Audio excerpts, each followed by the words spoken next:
చేద్దాం. మొదటి టాపిక్ ఈరోజు కేసీఆర్ విచారణ కమిషన్ ముందు హాజరయ్యారు. దాని గురించి వివరాలు చూద్దాం. 50 నిమిషాల పాటు ఆయన్ను విచారణ కమిషన్ విచారించింది. కాళేశ్వరం ప్రాజెక్ట్ కట్టినప్పుడు ఎంత ప్రచారం జరిగిందో, మేడిగడ్డ బ్యారేజ్ కుంగినప్పుడు కూడా అంతే రచ్చ జరిగింది, చర్చ కూడా జరిగింది. కాళేశ్వరం ప్రాజెక్టుపై అప్పుడు మొదలైన రాజకీయం తాలూకు హీట్ ఇప్పటికీ అంతే టెంపరేచర్తో కొనసాగుతుంది.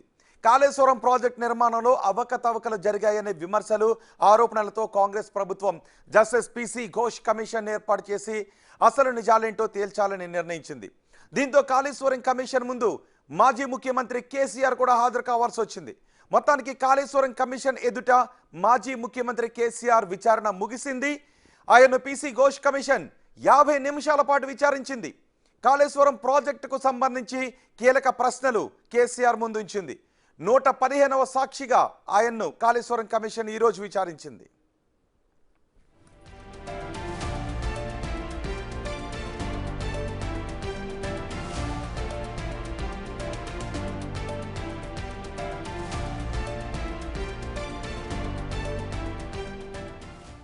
విచారణలో కేసీఆర్ను కాళేశ్వరం కమిషన్ 18 ప్రశ్నలు అడిగింది. బ్యారేజీల నిర్మాణానికి ఎవరు నిర్ణయం తీసుకున్నారని ప్రశ్నించింది. దీంతో కాళేశ్వరం రీఇంజనీరింగ్ గురించి కేసీఆర్ వివరించారు. ఆనకట్టల నిర్మాణానికి కేబినెట్ ఆమోదం ఉందా అనే ప్రశ్నను కూడా కమిషన్ మాజీ ముఖ్యమంత్రిని అడిగింది. మంత్రివర్గం ప్రభుత్వం ఆమోదంతోనే బ్యారేజీల నిర్మాణం జరిగిందని కేసీఆర్ బదులిచ్చారు. వ్యాప్కో సిఫార్సుల ప్రకారమే నిర్మాణం జరిగిందని, అన్ని అనుమతులు తీసుకున్నామని తెలిపారు. కాళేశ్వరం ప్రాజెక్టుపై అన్ని అంశాలతో ఉన్న పుస్తకాన్ని పిసి ఘోష్ కమిషన్కు అందజేశారు కేసీఆర్.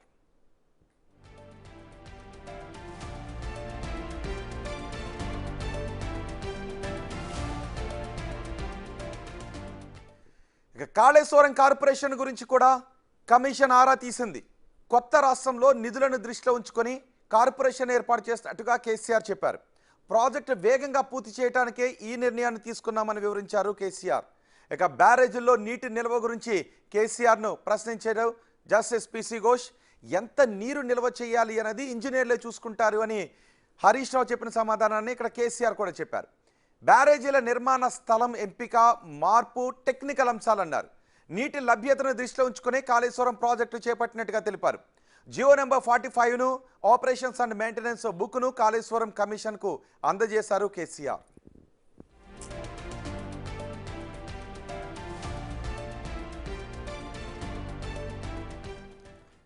కాళేశ్వరం ప్రాజెక్ట్ నిర్మాణంలో భాగస్వాములైన ఎందరో అధికారులు, ఇంజనీర్లను జస్టిస్ పిసి ఘోష్ కమిషన్ విచారించింది. ఆఖరిగా కేసీఆర్ను కూడా విచారించింది. దీంతో కాళేశ్వరం కమిషన్ విచారణ ఓ కొలిక్కి వచ్చినట్లేనా, లేక ఇంకెవరినైనా విచారిస్తారన్నది ఇప్పుడు ఆసక్తికరంగా మారింది. అధికారులు, ఇంజనీర్లతో పాటు ప్రాజెక్ట్ నిర్మాణ సమయంలో ప్రభుత్వంలో కీలకంగా ఉన్న ఆర్థిక మంత్రి ఈటెల రాజేందర్, ఇరిగేషన్ శాఖ మంత్రి హరీష్ రావును కూడా కమిషన్ విచారించింది. ఇప్పుడు మాజీ ముఖ్యమంత్రి కేసీఆర్ విచారణ కూడా ముగియడంతో ఎప్పటి వరకు రిపోర్ట్ ఇస్తారు అన్నది ఇప్పుడు ఇంట్రెస్టింగ్గా మారింది. కమిషన్ రిపోర్ట్ ఇచ్చాక ఏం జరుగుతుందన్నది కూడా ఇప్పుడు ఆసక్తి కలిగిస్తోంది.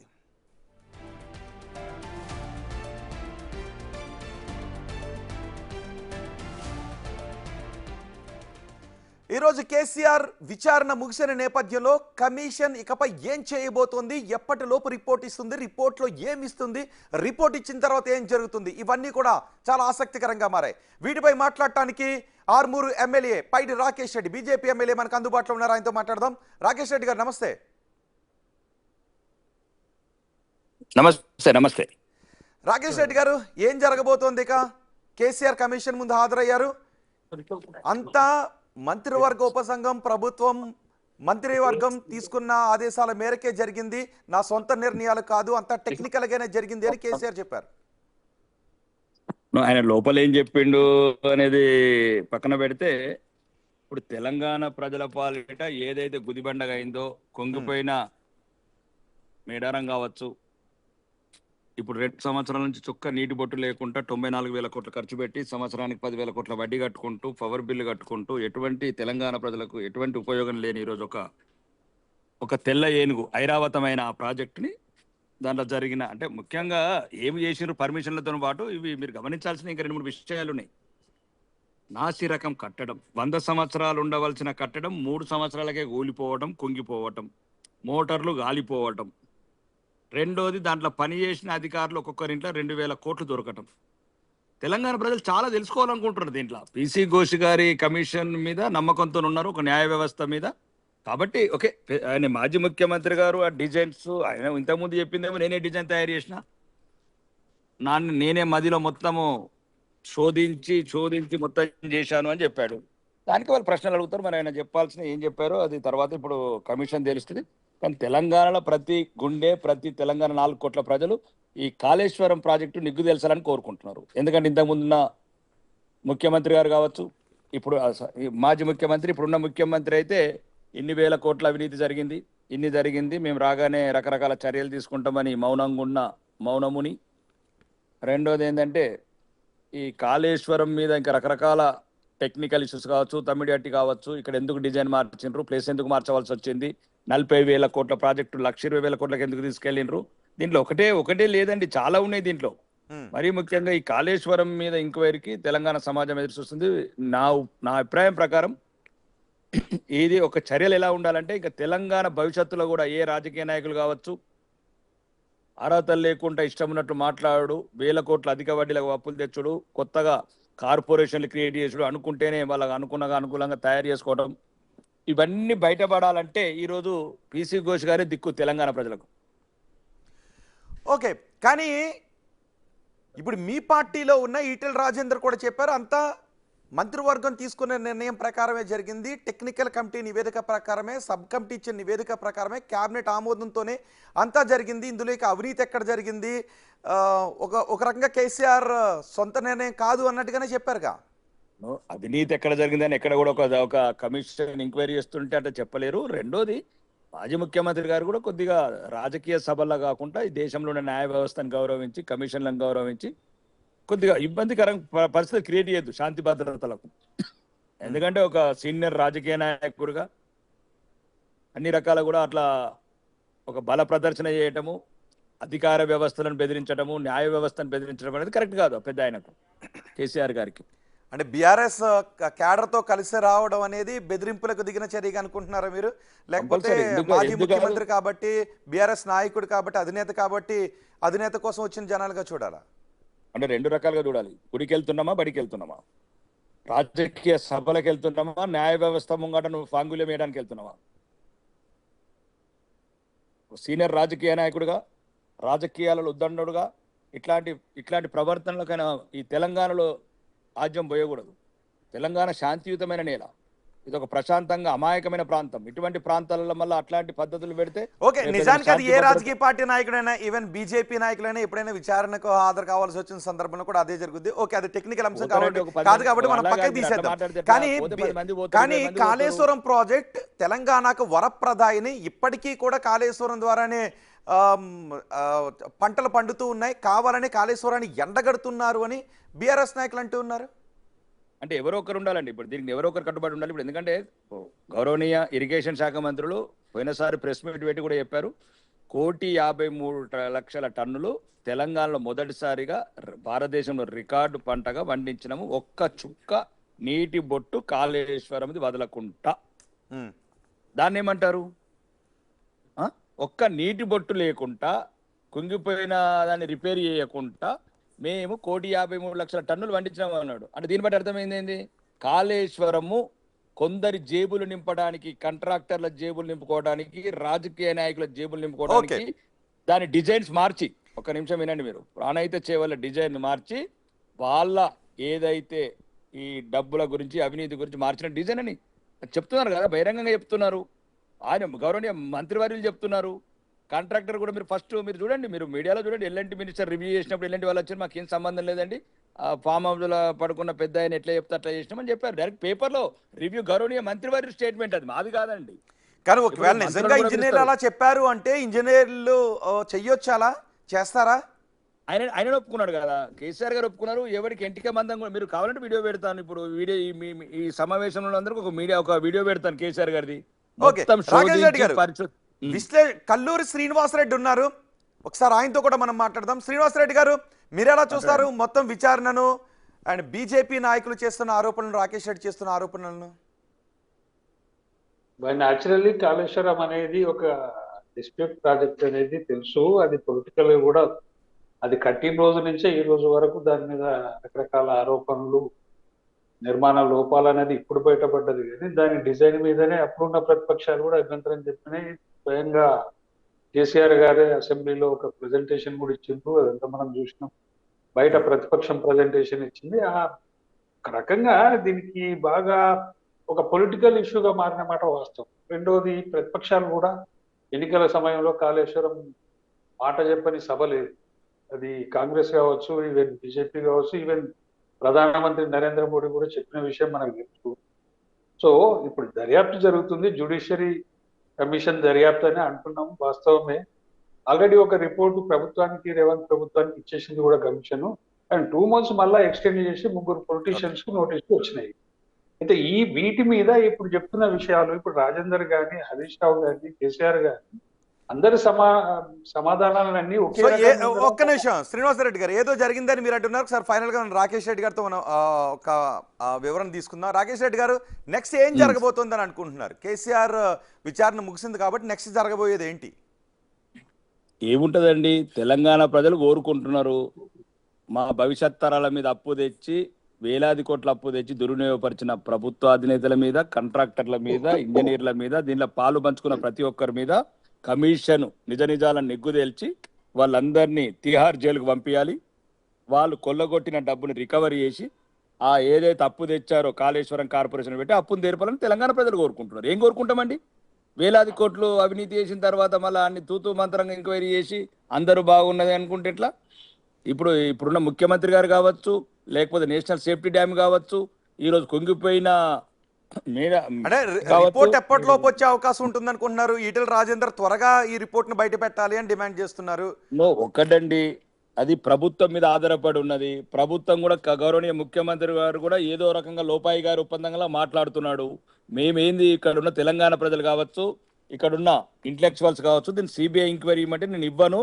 వాళ్ళ జుట్టు, కల్వకుంట్ల కుటుంబం వారి జుట్టు నా చేతిలోనే ఉండాలా, అయితేనే, లేకపోతే సెంట్రల్ పోతే నాకు వాళ్ళతోని బార్గెనింగ్ చేయరాదని గౌరవనీయ ముఖ్యమంత్రి అంటున్నారు ఢిల్లీలో చిట్చాట్లో. మేం కాదు. ఇప్పుడు ఎలా అయితే లిక్కర్ కేసులు తేల్చామో, ఎలా ఎవరైతే ముఖ్యమంత్రుల సుంటలను లోపలేసామో, దీంట్లో కూడా బరాబర్ మంచి డైనామిక్ హలో మీరు అలా అన్వయించారా? నేను మీరు అలా కాదండి, దాన్ని ఎంక్వైరీ ఒక ఆనెస్ట్ డైనామిక్ ఆఫీసర్తో చేసి సిబిఐకి ఇస్తే బరాబర్ ఏ రకంగా అయితే కొల్లగొట్టారో డబ్బులు, నేను చెప్పట్లేదు. ఇప్పుడు రాష్ట్ర ప్రభుత్వ అధికారులు చెప్తున్నారు. ఏసీబీ యాంటీ కరప్షన్ బ్యూరో అక్కడ హరి రామానందన్ అరెస్ట్ చేసి, అంటే సుమారు 2,000 కోట్లు అవినీతి డబ్బు దొరికిందంటే ఒక ఇంజనీర్ దగ్గర 2,000 కోట్లు దొరికి తెలంగాణ ప్రజలు ముక్కున వేలేసుకుంటున్నారు. ఒక అధికారి 2,000 కోట్లు తింటే దీంట్లో ఉన్న ఉన్నత స్థాయి వ్యక్తులు, ముఖ్యమంత్రి కావచ్చు, అప్పుడున్న ముఖ్యమంత్రి, మంత్రులు, లేకపోతే హరీష్ రావు అనే పేరు మార్చుకొని కాళేశ్వరరావు లాంటి వాళ్ళు ఏ రకంగా ప్రజలు ఊహిస్తున్నారు. మేము కాదు, ప్రజలు మాకు ఫీడ్బ్యాక్ ఇస్తున్నారు. అన్న మీరు పొట్ల దీని మీరు నిలదీయండి, దీని మీద నిజ నిజాలు బయటకు తీయండి. మా తెలంగాణ ప్రజల భవిష్యత్తు తాకట్టు పెట్టారు. ఒక్క ప్రాంతానికి అనుగుణంగా ఒక మెదక్ ఉమ్మడి జిల్లా వరకే ఏ రకంగా అయితే రంగనాయక సాగర్ కావచ్చు, మల్లన్న సాగర్ కావచ్చు, గుండ్లపోచమ్మ సాగర్ కావచ్చు, వాళ్ళు వేలాది ఎకరాలు భూములు కొనుక్కొని వాళ్ళ గురించి డిజైన్ చేసుకున్న ప్రాజెక్ట్ అనేది కాళేశ్వరం ప్రాజెక్ట్ కాదు, ఇది కల్వకుంట్ల ప్రాజెక్ట్ అని వాళ్ళు చెప్తున్నారు. తెలంగాణ ప్రజలు మాకు ఫీడ్బ్యాక్ ఇస్తున్నారు. దీన్ని నిలదీయండి, నిగ్గదీయండి. ఎటువంటి సమస్య మేము అదే చెప్తున్నాం. ఈ రోజు కూడా పిసి ఘోష్ గారి మీద సంపూర్ణ నమ్మకం ఉందండి. ఓకే, ఆయన ఒక గౌరవనీయ న్యాయమూర్తి గారు, న్యాయ వ్యవస్థ మీద సంపూర్ణ నమ్మకం ఉంది. ఆ నమ్మకం ఎవరైనా లేకపోతే బీఆర్ఎస్ శ్రేణులకు లేకపోవచ్చు, కానీ భారతీయ జనతా పార్టీకి ఆ కమిషన్ మీద సంపూర్ణ నమ్మకం ఉంది. ఒకవేళ కాంగ్రెస్ ప్రభుత్వం ఏదైనా లోపాయికార ఒప్పందాలకు కాకుండా పిసి ఘోష్ గారి రిపోర్టు మొత్తం నిగ్గు తేల్చి వాళ్ళకి తగిన శిక్షలు వేస్తారని నమ్ముతున్నాను. రైట్, శ్రీనివాసరెడ్డి గారితో కూడా మాట్లాడారు. శ్రీనివాసరెడ్డి గారు, పిసి ఘోష్ కమిషన్ విచారణ కమిషన్ పై మాకు పూర్తి నమ్మకం ఉంది, త్వరగా కమిటీ రిపోర్ట్ రావాలి అని అడుగుతున్నామని రాకేష్ రెడ్డి కూడా చెప్తున్నారు. సో నెక్స్ట్ జరగబోయేది ఏంటి? మళ్ళీ మరి కొంతమందిని విచారించే అవకాశం ఉంటుందా, లేదంటే రిపోర్ట్ను తయారు చేసి త్వరగా ప్రభుత్వానికి అందించే అవకాశం ఉంటుందా? ఇప్పుడు టాప్ బ్రాస్ లీడర్లనే విచారణ చేసినాక ఇంకా ఎవరు ఉంటారండి? ఆ పైన చూసేదానికి ఇంకెవరు లేరు కదా. నేను అనుకుంటే ఇక్కడికే ఎండ్ కావచ్చు. ప్రభుత్వం 2 months టైం ఇచ్చింది కాబట్టి ఇంకా వాళ్ళు ఘోష్ కమిషన్ కూడా ఈ విచారణ అయిపోయిన తర్వాత ప్రభుత్వానికి వెంటనే ఇచ్చేసేయాలి. ఎందుకంటే ఇంకెవరు ఉండరు. అధికారులు అయిపోయిండ్రు, ఇంజనీర్లు అయిపోయిండ్రు, ఇప్పుడు రాజకీయ నాయకులు అయిపోయిండ్రు, స్వయాన మాజీ ముఖ్యమంత్రిని కూడా విచారణ అయిపోయింది. అన్ని అయిపోయిన తర్వాత ఇంకేం చేస్తాడండి ఘోష్ గారు? ఏం చేయలేరు కదా. జ్యుడిషియరీ కమిషన్ అనేది వాస్తవంగా రాకేష్ రెడ్డి గారు చెప్పినట్టుగా దాన్ని అందరం యాక్సెప్ట్ చేయాలి. ప్రభుత్వం కూడా అంతే నిజాయితీగా ఆ రిపోర్ట్ ను బయట పెట్టాలి, ఏం జరిగింది లోపల అనేది మనం చూడాలి. అయితే ఓవరాల్ గా ఒకటి మనం గమనించాల్సింది ఏంటంటే, ఈ జ్యుడిషియరీ కమిషన్లతోటి డిపార్ట్మెంట్లతో వచ్చిన గతంలో ఉన్న అనుభవాలు అవన్నీ చూసినప్పుడు ఏ ఫైల్ మీద ముఖ్యమంత్రితో మంత్రితో సంతకాలు ఉండేవి. ఉమ్, అధికారులు అప్రూవల్ చేసి పనులు జరిపిస్తారు. అధికారులకు రాజకీయ నాయకులు, ముఖ్యమంత్రి కావచ్చు, మంత్రి కావచ్చు, అదిరిచో బెదిరిచో లాలూచి చూపు అటువంటి పనులకు కూడా సంతకాలు పెట్టించుకునే పరిస్థితులు మనం చూస్తున్నాం. ఎందుకంటే ఇప్పుడు అధికారుల దగ్గరనే వేల కోట్ల ఆస్తులు దొరుకుతున్నాయి. రాకేష్ రెడ్డి గారు చెప్తున్నారు. ఇంకా చాలా మంది బయటకు వచ్చేది ఉంది. అయితే అధికారుల దగ్గరనే ఇంత సొత్తు ఉన్నప్పుడు అసలు రాజకీయ నాయకుల దగ్గర ఎంత ఉందనేది దానికి అంత ఉండదు. కాబట్టి డెఫినెట్లీ రేవంత్ అంటే ఇప్పుడు ఈ విచారణ కమిషన్ నివేదికతో ఏం బయటకు వచ్చే అవకాశం ఉంటుంది? ఏ ఇర్రెగ్యులారిటీస్ బయటకు వచ్చే అవకాశం ఉంటుంది? ఎందుకు మార్చారు? నీటి లభ్యత లేని కారణంగా మార్చారని చెప్తున్నారు. సో ఎందుకు రీడిజైన్ చేశారు? ఖర్చును ఎందుకు పెంచారు అంటే ఇంకా ఎక్కువ ఎకరాలకు నీళ్లు ఇవ్వడానికి పెట్టాము, అలాగే ఇంకొక బ్యారేజ్ని కూడా అదనంగా నిర్మించాల్సి వచ్చింది, రిజర్వాయర్ నిర్మించాల్సి వచ్చింది, కాబట్టి కాస్ట్ పెరిగిందని చెప్తున్నారు. ఒక్కటండి, ఇప్పుడు వేసిన ఈ కమిషన్ అనేది టెక్నికల్ దర్యాప్తు కోసమే తప్ప కరప్షన్ మీద కాదనేది మనకు కూడా తెలుసు. అవును. కాకపోతే ఈ టెక్నికల్ దర్యాప్తులో కూడా కరప్షన్ బయటపడే అవకాశం, అది రెండో విషయం. ఎందుకంటే అధికారుల దగ్గర దొరుకుతున్నాయి కదా డబ్బులు విజిలెన్స్ రిపోర్ట్ తోటి. అట్లనే ఇప్పుడు ఈ టెక్నికల్ కూడా ఎందుకు తప్పిదం జరిగింది, ఈ తప్పిదానికి ఎవరు కారకులు, వ్యాప్కోస్ ఇచ్చిన రిపోర్ట్ ప్రకారమే కట్టిందా లేదా, ఇది అలా డిపిఆర్ ఏం చెప్తున్నది? ఆ రోజు మరి నిజంగానే ముఖ్యమంత్రి తన మౌఖిక ఆదేశాలతోటి అధికారులతోటి అప్రూవల్ చేయించా, పనులు చేయించాడా? అదే ఒకవేళ మౌఖిక ఆదేశాలతో టెక్నికల్ కమిటీ ముఖ్యమంత్రి చెప్పిన చోటే ముఖ్యమంత్రి చెప్పినట్టుగానే అదే డిజైన్లో కట్టింది అంటే అది చెల్లుతుందా న్యాయస్థానాల ముందు? రేపు కమిషన్ రిపోర్ట్ ఇచ్చిన తర్వాత మళ్ళీ దాన్ని ఇంకొక విచారణ సంస్థకో లేదంటే తదనపు చర్యలకు ఆదేశించాల్సిన అవసరం ఉంటుంది. ఎందుకంటే విచారణ సంస్థకు అగ్రెసివ్ స్టెప్స్ తీసుకునే అవకాశాలు ఉండవు కాబట్టి. సో అక్కడ అది జరిగే అవకాశం ఉంటుందా? ఇప్పుడు ఒకటండి, మీకు తెలుసు అది మౌఖిక ఆదేశాలకు సాక్ష్యం ఉండదు, మనందరికీ తెలుసు. ఈ రకంగా మాజీ ముఖ్యమంత్రి, మాజీ మంత్రులు ఏదేది వాళ్ళ మీద ఎటువంటి సాక్ష్యాలు దొరికే పరిస్థితి ఉండదు. ఏమున్నా అధికారుల మీదనో, ఇంజనీర్ల మీదనో, మిగతా అధికారుల మీదనో వస్తాయి. డెఫినెట్లీ వాళ్ళ మీద కేసులు బుక్ చేస్తుందా ప్రభుత్వం, ఏం చేస్తుంది అనేది వెయిట్ అండ్ సీ. కాకపోతే ఇక్కడ ఈ విజిలెన్స్ కమిషన్ రిపోర్టు రేవంత్ ప్రభుత్వానికి వచ్చినాక అసెంబ్లీలో టేబుల్ చేయాలండి. చేస్తేనే ప్రజలకు తెలుస్తుంది.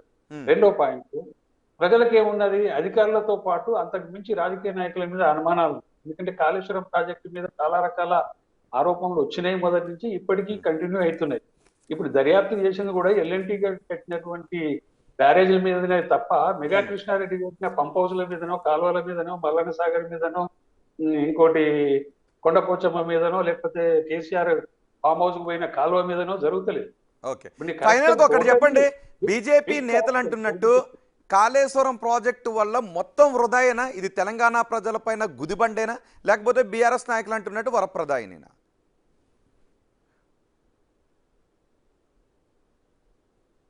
హలో శ్రీనివాస్ రెడ్డి గారు, ఫైనల్ గా కన్క్లూడ్ చేసి ఒక మాట చెప్పండి. ఇది తెలంగాణ ప్రజలకు వరప్రదాయిని, ఏదో చిన్న చిన్న లోపాల కారణంగా 2 పిల్లర్లు కుంగాయని చూడాలా, లేకపోతే ఇది తెలంగాణ ప్రజలపై పూర్తి గుదిబండ? ఆల్మోస్ట్ గుదిబండ అనేది గతంలో కాగ్ రిపోర్ట్లు కూడా ఇచ్చినాయండి. ఎందుకంటే ఓవరాల్ గా కాగ్ రిపోర్ట్ చెప్తూ వస్తున్న విషయం ఏంటంటే,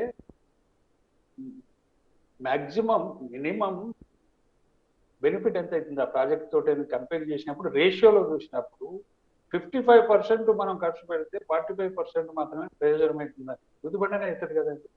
ఇప్పుడు ఏంటంటే గంగల డబ్బులు పోసినాం కాబట్టి దాన్ని ఏదో రకంగా వినియోగించుకోవాలి, అది వేరు. దానికోసం చేయాల్సిందే ఇది. ఎందుకంటే 1,00,000 కోట్లు పోసిన తర్వాత గంగకు వదిలేయం కదా, దాన్ని ఏదో ఒక రిపేర్ చేసుకోవాలి. రెండోది, కాంగ్రెస్ ప్రభుత్వం కూడా ఒక కొత్త ప్రభుత్వం చెప్తుంది, అది మంచిదే అని నేను అనుకుంటున్నాను. ఎందుకంటే తమ్మిడిహట్టి దగ్గరనే మొదలు రాజశేఖర రెడ్డి ప్రభుత్వ కాలంలో జరిగినటువంటి ప్రాణహిత చేవెళ్ళ డిజైన్ ఏదైతే ఉందో దాన్ని రిపీట్లీ ఈ ఇక్కడ తమ్మిడిహట్టి దగ్గర బ్యారేజ్ కట్టి ఆ గ్రావిటీ తోటి ఎల్లంపల్లి దాకా తీసుకొచ్చి వాడుకోవాలనేది. దానికి మహారాష్ట్ర అనుమతించలేదు, జలసంఘం అనుమతించలేదు, అక్కడ నీటి లభ్యత లేదు అని అంటున్నారు. నో. కేసీఆర్ చెప్పింది తమ్మిడిహట్టి దగ్గర భారీ ప్రాజెక్ట్. దానికి ఎక్కువ ముంపు మహారాష్ట్ర జరుగుతుంది కాబట్టి వాళ్ళు అంగీకరించారు. కానీ రాజశేఖర రెడ్డి పెట్టిన ప్రపోజల్ ఇప్పుడు కేసీఆర్ కోరినంత ప్రపోజల్ కాదు. చిన్న కట్టుకోవచ్చు అండి. గ్రావిటీ తోటి తక్కువ నీళ్ళని తీసుకుపోతుంటే రెగ్యులర్ గా పోతుంటే వాటర్ ఎల్లంపల్లి ద్వారా దాన్ని మనం వాడుకునే పరిస్థితి ఉంటుంది. మిగతా కాళేశ్వరం మీద కాలువలు ఏవైతే మల్లన్న సాగర్ కావచ్చు, మిగతా రిజర్వాయర్లు కావచ్చు, వాడికి వాడుకోవచ్చు.